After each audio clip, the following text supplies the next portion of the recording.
is 5-Minute Friday, and I'm going to tell you 8 things I learned from cave diving.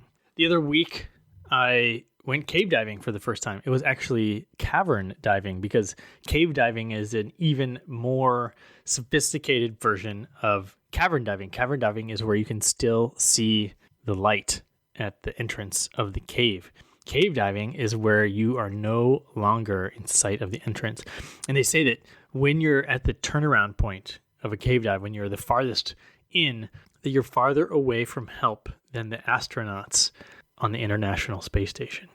So it is a dangerous and exciting sport. And to get there, I had to have several levels of training before that. I had to have open water scuba dive certification and advanced open water scuba dive certification before I could even begin to do my cavern diving. And then only after you have the cavern diving certification can you go on to become a full cave diver. So here are 8 of the things that I learned. One is trust is so important. And you go in with a buddy, you have a diving buddy, and your air supply is his backup air supply. And his or your ability to keep track of the line that leads you out of the cave and your skills for navigating around in the dark and communicating are super important to your survival, because if you run out of air and you can't get up to the surface, that's when people end up dying in caves. So you really have to trust in your partner. Okay, number 2, I learned that cave diving opens up new ways of thinking. So in a normal dry cave, when you walk in or crawl in, you're on the floor. But in cave diving, you can swim up to the ceiling if you want. It's like swimming in a Super Mario level. And if there's a narrow hole or passageway that's at an awkward height, you just float up or down to the right level and go right through it. And sometimes changing where you are in the cave changes your perspective about what the problem looks like. And there's no daylight like in normal diving. So where you point your flashlight, that's where you end up focusing. So if you have a narrow, bright beam, you're really not seeing anything else other than what your light is focused on. It's essentially kind of like nighttime scuba diving. Okay, number 3, there's not that many rules.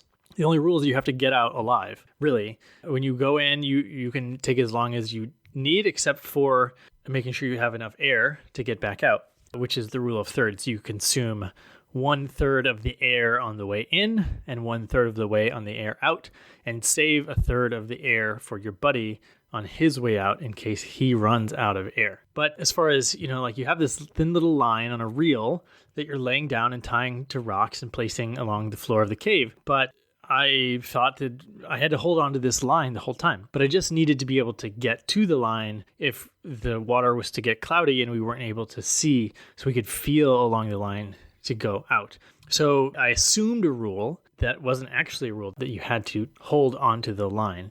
So I said load. That's because I'm reading ahead to the next one. Number 4, task loading is something that can lead to mistakes. So what is task loading? Is where you're doing a lot of different things all at once and your brain is not able to keep up with all the things that you're doing. So when you're learning to cave dive, you're learning several skills at once. You are running your lifeline in and out of the cave. You tie it off outside the cave, and then when you swim in, that is the way you get out. If you lose your ability to see through the water, you need to follow the line out. So in addition to that, you're using lights to signal when normally you would use hand signals. You are keeping track of your buoyancy moving up and down levels in the cave.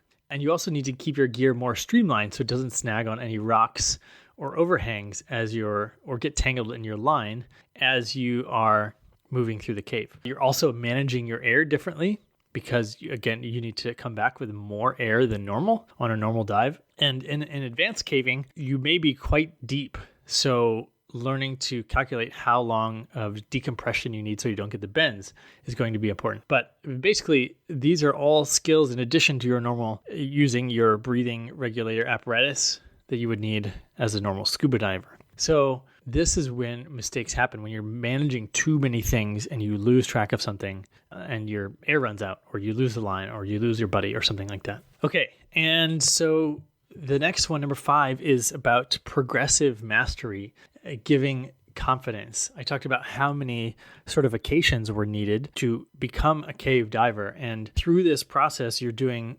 dozens of dives, 40, 50, 60, 80, 100 dives in order to get to fully explore deep underground water-filled cave. And you're slowly building the skills and the practice.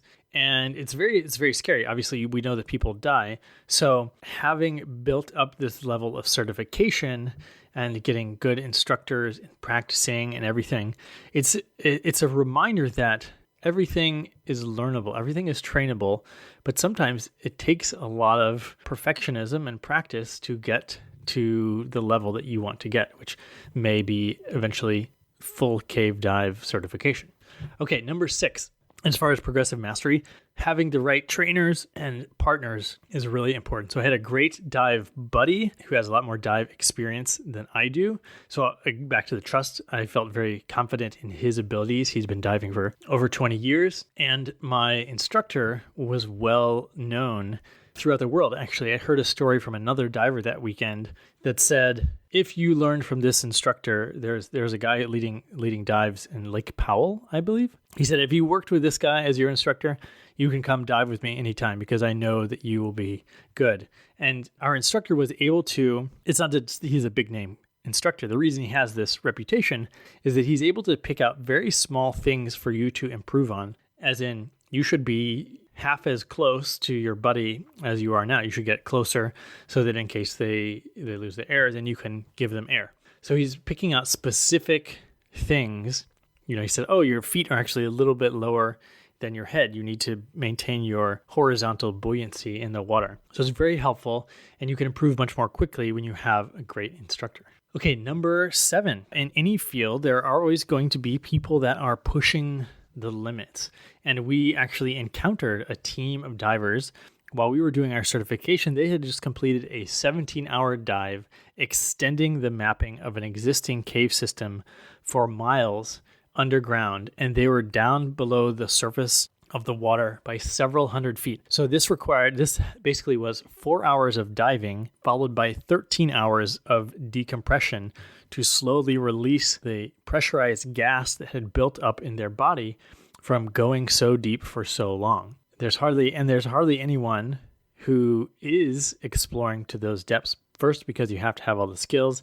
Second, because you have to be motivated to go that deep and that driven to explore something new.